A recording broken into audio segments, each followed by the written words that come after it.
नमस्कार साथियों, मैं हूं एडवोकेट अमृता रावत और मैं उत्तराखंड के जिला पौड़ी गढ़वाल से हूं। और मैं समय समय पे आप लोगों के लिए ऑनरेबल हाई कोर्ट के और सुप्रीम कोर्ट के जजमेंट लेकर के आती हूं। आज भी मैं एक बहुत ही महत्वपूर्ण जजमेंट लेकर के आई हूं जो कि 6 नवंबर 2024 को अभी अभी आया है। और ये उन लोगों के लिए बहुत ही फ़ायदेमंद होने वाला है साथियों, जो कि सरकार की ज़मीन पे अपना कुछ रोजगार जमा के बैठे हैं, या अपना सरकार की ज़मीन पे उन्होंने अपना भवन निर्माण कर लिया है, या सड़क चौड़ीकरण के नाम पे उनका जो है कि रास्ता तोड़वा दिया गया है, मकान क्षतिग्रस्त कर दिया गया है। ये उन लोगों के लिए ये वीडियो बहुत ही फ़ायदेमंद होने वाला है, क्योंकि ये जो जजमेंट आया है ये आया है उत्तर प्रदेश में जो बुलडोजर चलाए गए हैं उनके संबंध में। किसी व्यक्ति के द्वारा ये एक रिट याचिका दायर की गई थी कि अचानक सरकार को याद क्यों आ जाती है कि यहाँ पर हमारी भूमि है और इसे हमने जो है छुड़वाना है दूसरे व्यक्ति से। जब वो ज़मीन खाली पड़ी रहती है तब सरकार को ये याद क्यों नहीं आती है कि ये हमारी ज़मीन खाली पड़ी हुई है। जैसे कि अगर मैं सड़क चौड़ीकरण की बात कहूँ तो जब सड़क चौड़ीकरण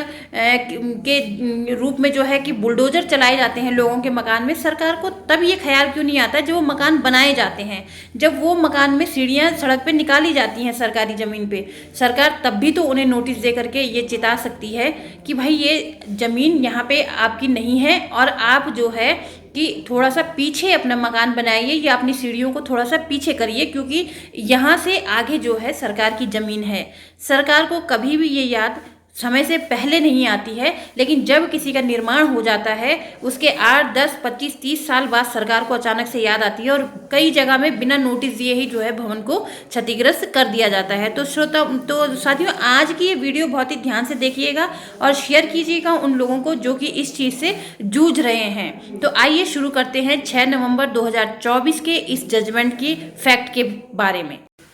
तो साथियों, इस जजमेंट में सबसे पहले जो है ऑनरेबल सुप्रीम कोर्ट के द्वारा ये साफ कर दिया गया है कि अगर कभी भी सड़क का चौड़ीकरण किया जाना है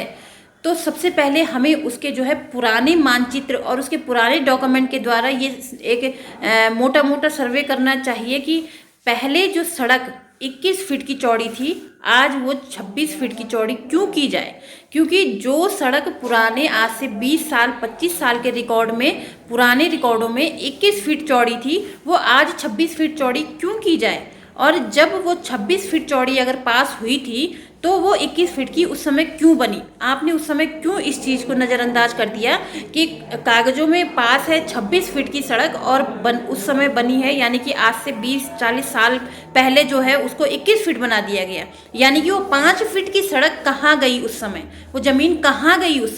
समय इस चीज़ का सर्वे क्यों नहीं किया गया। तो सबसे पहले इसका जो है निरीक्षण जो भी ठेकेदार सड़क चौड़ीकरण NH का या जो भी है PWD वाले हैं, तो उनको जो है पहले पुराने मानचित्रों के, पुराने दस्तावेजों के आधार पे इस चीज़ का निरीक्षण करना बहुत ज़रूरी बता दिया गया है कि आप पहले उन चीज़ों का निरीक्षण करें कि पहले 8 से 30-40 साल पहले वो सड़क कितने फीट में पास हुई थी और कितने उसमें उस समय बनाई गई। दूसरा फैक्ट इसमें साथियों बताया गया है कि जब भी कोई सड़क के संबंध में अगर अतिक्रमण हटाया जाता है तो अतिक्रमण हटाने से पहले जो है उस भवन मालिक को एक नोटिस दिया जाएगा और उससे उसके ज़मीन के दस्तावेज भी मांगे जाएंगे। क्योंकि कभी कभी, चलिए, कुछ लोग तो ऐसे होते हैं कि सरकारी ज़मीन पे अपनी पैड़ियाँ निकाल लेते हैं, लेकिन कुछ लोग ऐसे भी होते हैं जिन्होंने अपनी ही ज़मीन पे बनाया रहता है। अब चूंकि बगल वाला मकान थोड़ा सा आगे सरकारी ज़मीन पे निकला है और मेरा अपना मकान भी अपनी ज़मीन पे थोड़ा सा आगे निकला है, तो जब चौड़ीकरण होता है तो वो एक हिसाब से जो है वो मकान को काटते हुए चले जाते हैं। तो नोटिस देना जो है अब इस आदेश के अनुसार बहुत ही ज़रूरी और आवश्यक बता दिया गया है। अब श्रोताओं, अब साथियों, ये तो बात हुई कि नोटिस देने की। अब इस जजमेंट में साफ साफ लिखा गया है कि सिर्फ नोटिस देने से ही बात नहीं बनती है। हो सकता है कि नोटिस प्राप्तकर्ता को उस नोटिस पे आपत्ति हो, तो प्राकृतिक न्याय के अनुसार उस नोटिस प्राप्तकर्ता की हमें जो है मौखिक तौर पे आपत्ति भी सुननी है। कि हो सकता है वो ज़मीन आप उसी की हो, हमने गलती से उसको दे दिया हो नोटिस, या हो सकता है वो वहाँ पे किराएदार हो, वो अपने मकान मालिक को सूचना दे, या जो भी उसकी जो आपत्ति है उसको सुनना भी जो है उस सर्वे डिपार्टमेंट को या पीडब्ल्यूडी को, या जो भी वो व्यक्ति है, जो भी वो डिपार्टमेंट है, उसको जो है अगर उस आपत्तिकर्ता को आपत्ति है आपके नोटिस से, तो उसकी आपत्ति का निराकरण भी उस संबंधित विभाग को करना बहुत ज़रूरी है। साथियों, अगर उसकी आपत्ति का निस्तारण हो चुका है तो फिर डिपार्टमेंट उसको एक दूसरा नोटिस देगा जो कि मेन नोटिस माना जाएगा। उसमें उसको समय दिया जाएगा कि 5 महीने 6 महीने के अंदर जो है आप इस अतिक्रमण को खाली कीजिए। लेकिन अगर वह व्यक्ति कौन सा, जो जिसको कि नोटिस दिया गया है, जिसने सरकारी ज़मीन पर कब्जा किया है, अगर वह व्यक्ति ऑनरेबल हाई कोर्ट चला जाता है या डिस्ट्रिक्ट कोर्ट से अगर एक स्टे ऑर्डर लेकर के आ जाता है, तब वह अतिक्रमण वो डिपार्टमेंट नहीं हटा सकेगा जब तक कि उस भूमि पे स्टे है। अगर डिपार्टमेंट के द्वारा दिए गए नोटिस के समय सीमा के अंदर अगर उस व्यक्ति के द्वारा वो अतिक्रमण नहीं हटाया जाता है, तब संबंधित विभाग जो है उसमें कार्रवाई कर सकता है। बट अगर उसमें आपत्तिकर्ता के द्वारा कोई स्टे ऑर्डर लेकर के आया है अगर आपत्तिकर्ता, तब भी जो है डिपार्टमेंट उसका अतिक्रमण नहीं हटा सकता है। ये जो आदेश आया है ये सिर्फ सड़क चौड़ीकरण के लिए नहीं आया है, ये उन सभी लोगों के लिए है जिन्होंने सरकारी ज़मीन पे अपना भवन बना रखा है। यानी कि आप 25, 30, 50, 60 सालों से किसी सरकारी ज़मीन पे भवन बना के रह रहे हैं, आपने उस ज़मीन को मेंटेन करके रखा है, आपने उस ज़मीन को ठीक ठाक किया हुआ है, मेंटेन किया हुआ है, उसमें अपना भवन बना रखा है, तो अचानक सरकार आपकी ज़मीन खाली नहीं करा सकती है। साथियों, जिस मामले की मैं बात कर रही हूँ वह मामला जो है उस मामले में जो निर्देश आए हैं वो सारे ही स्टेटों में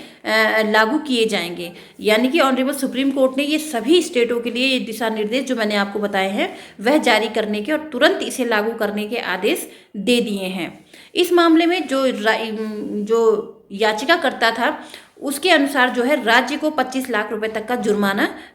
दंड के अनुसार जो है देने का आदेश दिया है, क्योंकि जिन लोगों के भी मकान, जिन लोगों के भवन, दुकानें या आवास या होटल कुछ भी अगर अवैध रूप से टूटा हुआ है तो सरकार उनको जो है मुआवजा देगी, और यह अर्थदंड राज्य सरकार को, उत्तर प्रदेश राज्य सरकार को देने का जो है ऑनरेबल सुप्रीम कोर्ट ने आदेश पारित किया है। इसके अतिरिक्त अगर कभी कभी ऐसा होता है कि सरकार चाहती है कि जो सड़क 6 फीट की चौड़ी है या 21 फीट की चौड़ी है उसको हम 40 फीट का चौड़ा कर दें, तो ऐसे काम करने के लिए सरकार को सबसे पहले भूमि अधिग्रहण की व्यवस्था करनी पड़ेगी। यानी कि वहाँ पे ज़मीन ही आपकी 21 फीट की है तो आप 40 फीट 46 फीट कैसे कर सकते हैं? उसके लिए पहले आपको ज़मीन अधिग्रहण करनी पड़ेगी, ज़मीन आपको खरीदनी पड़ेगी, तब आप उस सड़क का चौड़ीकरण करेंगे, ना कि किसी के भवन को तुड़वा के, किसी के होटल को, किसी के आवास को तुड़वा करके आप सड़क का चौड़ीकरण करेंगे। तो साथियों, आज का ये विषय आशा करती हूँ आप सभी को पसंद आएगा, और जो भी लोग इस चीज़ से जूझ रहे हैं, जिस भी लोगों का 4/5 में चालान हो रखा है, एसडीएम कोर्ट के चक्कर काट रहे हैं और ये सोच रहे हैं कि हमको किस तरीके से रियायत मिले, इतने साल हमने इस भूमि पे जो है अपना पैसा लगाया है, तो ये जजमेंट आप जो है अपने केस में ज़रूर लगाइएगा। आशा करती हूँ कि आज का ये वीडियो आपको पसंद आएगा। मिलते हैं नेक्स्ट वीडियो में नए विषय और नए जजमेंट के साथ। तब तक के लिए अमृता रावत को आज्ञा दे। नमस्कार।